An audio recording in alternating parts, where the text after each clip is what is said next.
let's talk about the Lakers hiring JJ Redick as their not former, as their new head coach.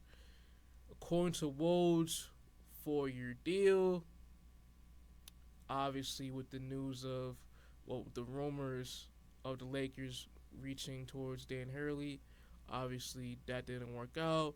The UConn men's head coach, he rejected a 6-year, $70 million deal with the Lakers, turned that down, and he's still coaching UConn for the near future. So, with that being out the way, obviously with the rumors before the hiring piling up with JJ Redick, the interest was there with multiple reports confirming that. Ultimately, the Lakers, they got their guy, and we'll see what the first year man can do with this contending Lakers team.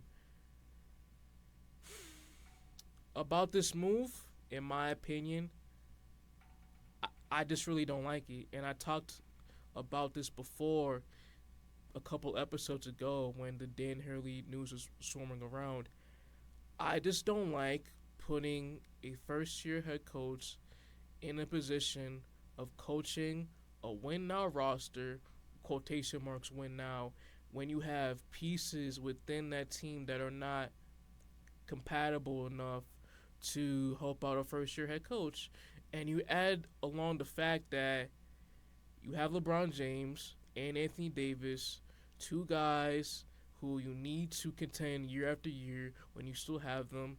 And with Redick being a first year head coach in a big market, you're going to get all the media attention being put towards you.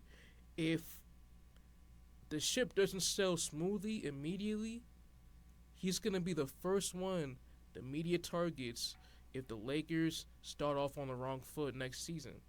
And it's unfortunate, but it is what it is. We've seen this before, especially with Darvin Ham, Luke Walton, Frank Vogel. If you're a first-year head coach coaching the Lakers, a young head coach, especially when you have LeBron on your team, you're going to get most of the blame. And when we're talking about Redick, a guy who I'm going to add, because I don't hate Redick at all. I think he's a brilliant basketball mind.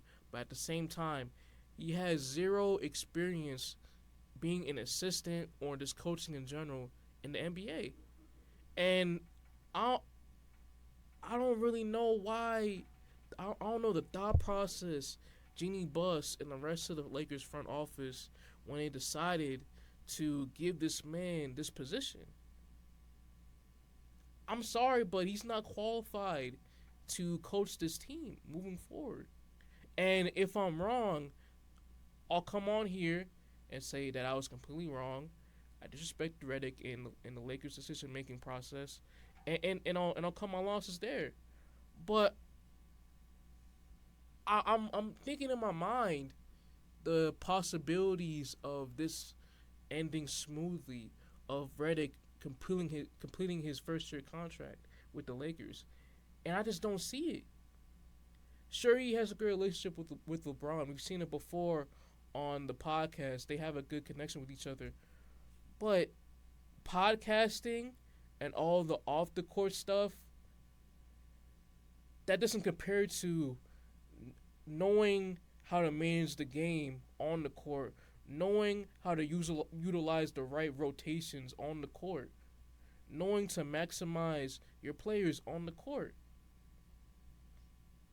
Yeah, I really just don't see a possibility that JJ Redick can succeed in his position with the Lakers. I really don't. And I'm gonna get on Rob Pelinka too, their GM. He has to get it right this offseason. He has to get it right.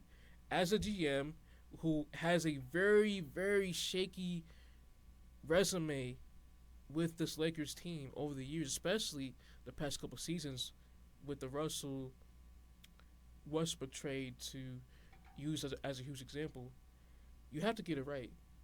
You have to bring in the best players available, even with the limited cap space you do have. Now, I know they have a lot of first-round picks that they can work with to bring in new talent this offseason, but you have to bring in the best possible roster to help your first year head coach out. Because if you throw Redick in with the same amount of quality as this year's team, a middling playing roster, then it's not gonna work out well.